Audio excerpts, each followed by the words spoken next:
Bonjour à tous, c'est Séverine, bienvenue sur Trouver la paix et la joie. J'espère que vous allez bien.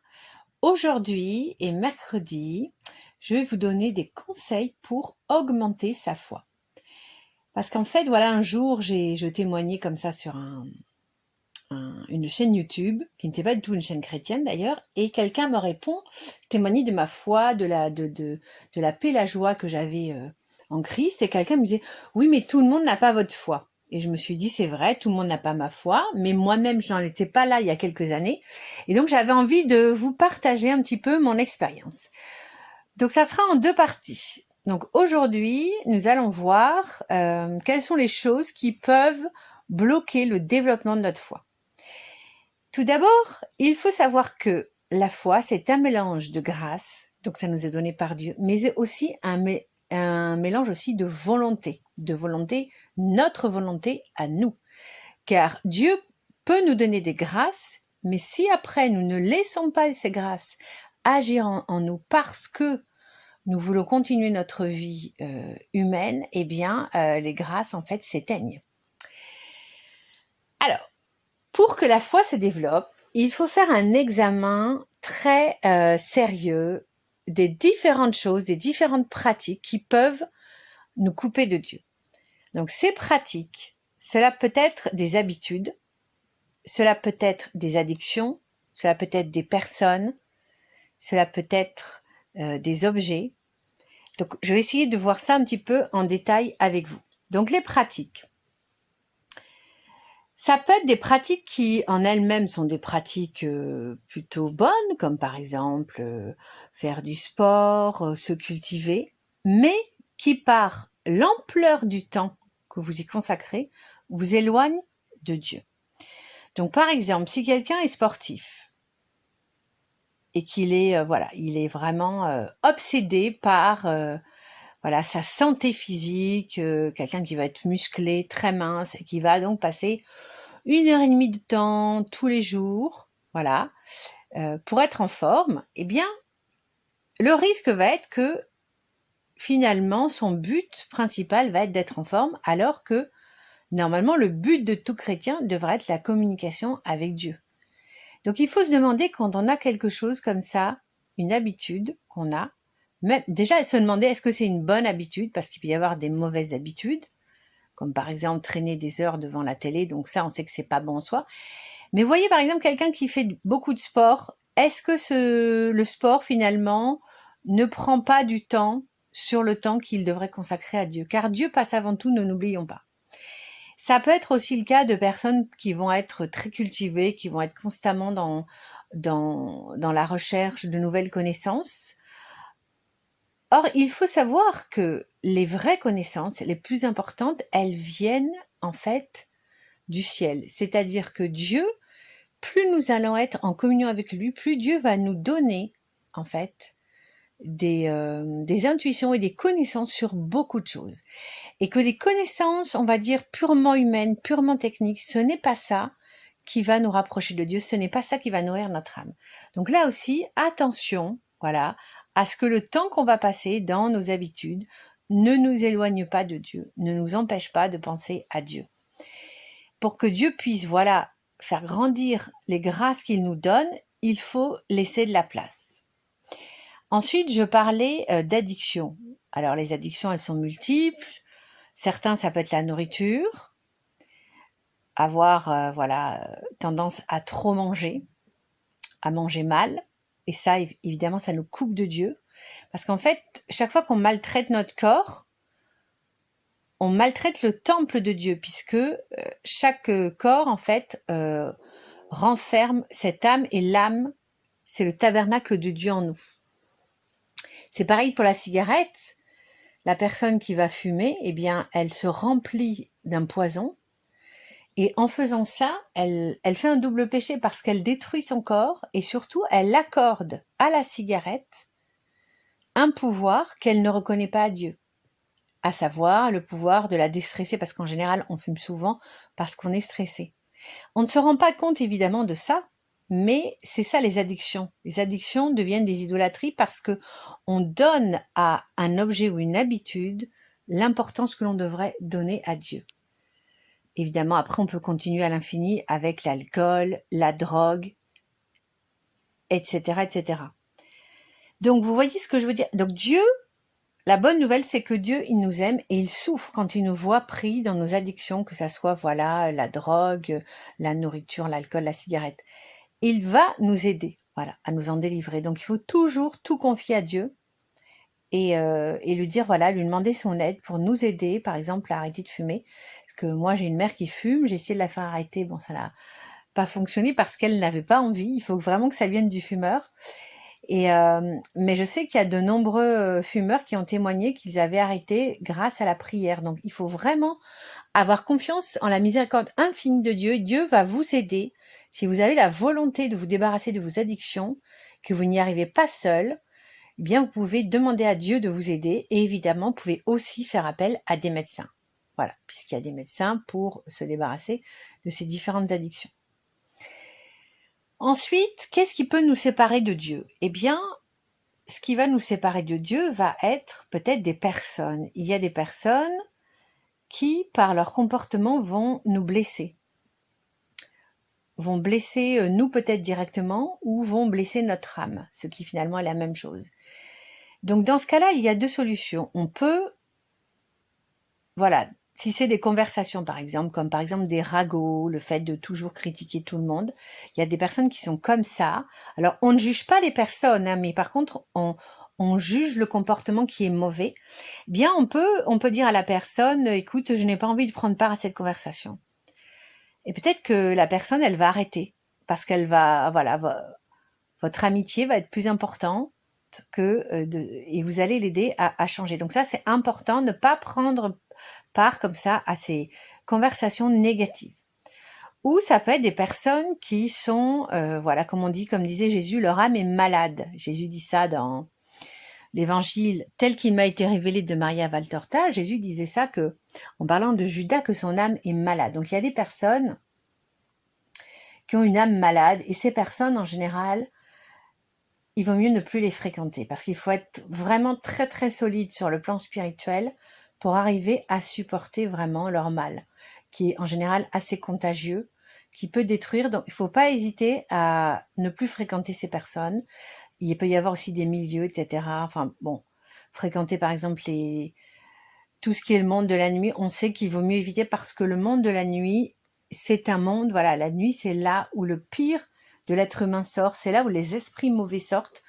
Donc le monde de la nuit, il faut vraiment être très très prudent avec ça. Quelles sont les autres choses qui vont nous couper de Dieu? Eh bien, l'esprit du monde.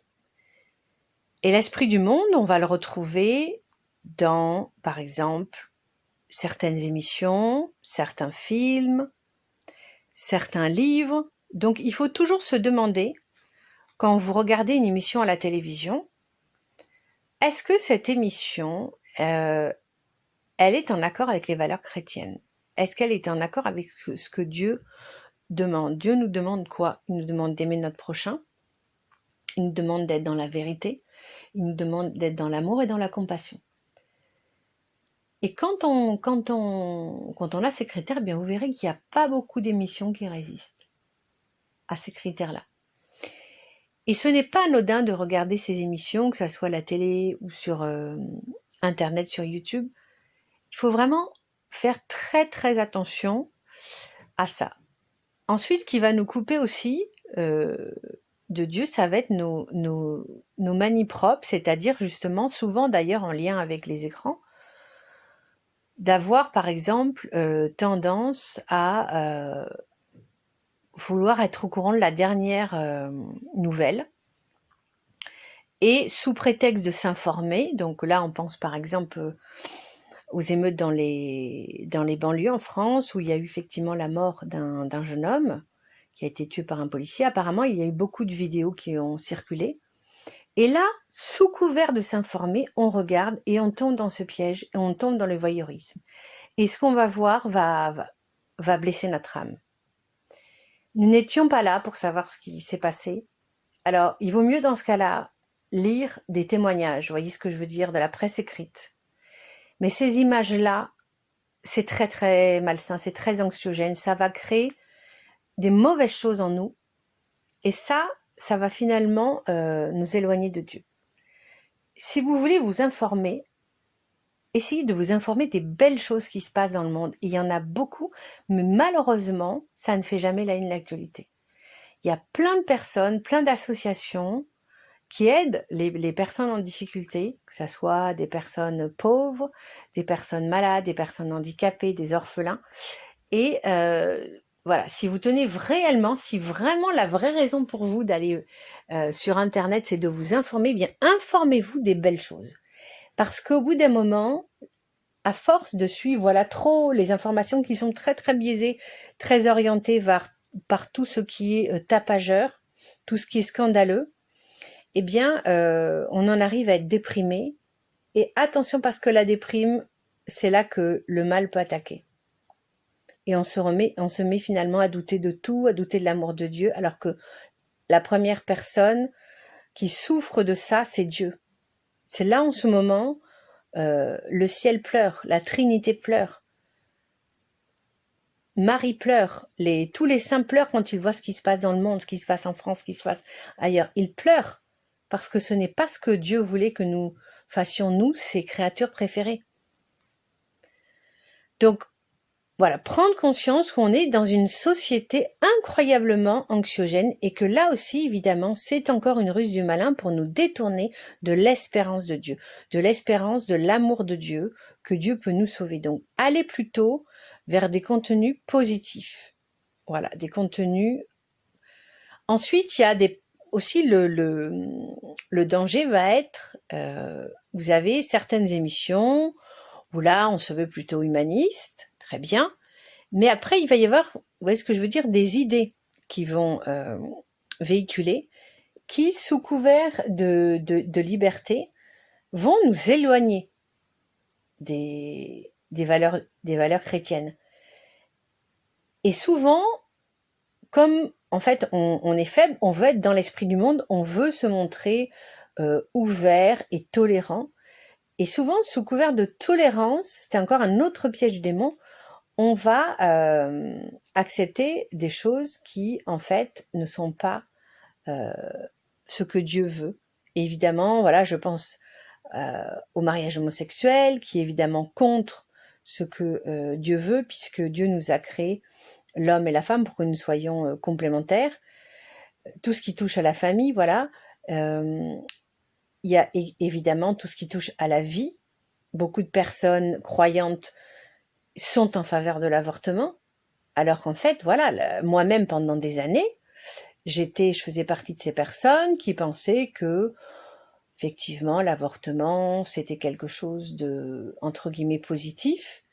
Mais c'est vrai que jamais, vous voyez ce que je veux dire, comme j'étais dans l'esprit du monde, puisque, voilà, nous sommes dans un pays où il est interdit, en fait, de critiquer l'avortement. Dès que vous faites ça, on vous traite d'intégriste. Il faut faire très attention à ce qu'on dit. Et donc moi, j'ai grandi avec cette idée que l'avortement était un avancement pour la femme, pour la société, et que finalement, ce qu'on tuait, c'était pas grand-chose. Alors qu'en fait, que quand on regarde la réalité, Dieu nous a donné l'interdit, tu ne tueras point. On tue une vie. Ce n'est peut-être pas effectivement un être entièrement constitué, mais c'est une vie. Il faut savoir que l'embryon, la première chose qui va arriver dans l'embryon, ça va être le cœur. Ce n'est quand même pas par hasard. On tue un cœur. Et on est dans cette propagande où on veut faire croire que non, l'avortement, on se débarrasse d'un truc, on ne sait pas trop ce que c'est. Mais en fait, on tue une vie. Et c'est un interdit, on commet un homicide, c'est un interdit fondamental, tu ne tueras point. Et vous voyez, moi j'ai mis des années en fait, à me défaire de cette influence. Alors, Dieu merci, moi-même, je n'ai pas subi d'avortement, voilà, mais il s'est trouvé un moment, vous voyez, où j'aurais pu, hein, ça s'est pas fait, mais voilà, on avait en fait, des doutes sur mon troisième bébé, qui pourrait être potentiellement trisomique. Et là, tout de suite, je pense que c'est à partir de là que ma conscience a changé. J'ai dit, mais jamais de ma vie, je ne vais tuer. Parce que voilà, quand vous avez vu des enfants, quand vous voyez ce que c'est, quand vous voyez votre enfant sur l'échographie, vous voyez bien que c'est un être vivant. Il n'est pas entièrement formé. Et là, c'était hors de question, quel qu'il soit, que je supprime, que je tue cet être parce qu'il serait différent. Mais vous voyez ce que je veux dire? Ça m'a pris des années et des années et des années avant. Donc, bien souvent, on se laisse influencer par l'esprit du monde et ça finit par nous miner et nous éloigner de Dieu. Et puis, dernière petite chose, c'est je trouve voilà aussi qu'il y a énormément de contenu très sexuel et très violent. Et ça aussi, ça m'a pris des années pour me rendre compte de ça, que tout ça, ça heurte profondément le cœur de Jésus. Jésus a été flagellé pour nos péchés d'impureté. Et on est constamment, dans la moindre série, soumis comme ça à à une sexualité, en fait. Et même dans les photos qu'on voit dans les magazines ou sur les abribus. Vous voyez ce que je veux dire? Et tout ça, c'est évidemment des tentations et qui poussent l'homme, finalement, à avoir à la débauche. Alors que l'être humain a déjà malheureusement cette tendance comme ça à céder au plaisir de la chair. C'était comme ça du temps de Jésus. Mais si là, en plus, on lui met des tentations en permanence, voilà, nous avons un corps, mais c'est un corps qui doit tendre vers le spirituel. Parce que c'est comme ça que nous serons en union avec Dieu, en fait. Et les contenus, voilà, donc il y a la sexualité qu'on retrouve quasiment systématiquement dans la moindre série, le moindre film, et la violence. Ça peut être la violence verbale, la violence psychologique ou la violence physique. Et nos jeunes voient ça. Et on s'étonne après de ce qui se passe dans les banlieues. Des jeunes qui sont frustrés, des jeunes qui sont manipulés, qui en arrivent à la violence, à détruire des biens publics parce que, voilà, toute la journée, être sur des jeux vidéo, dans des contenus violents, la violence finalement devient quelque chose de banalisé.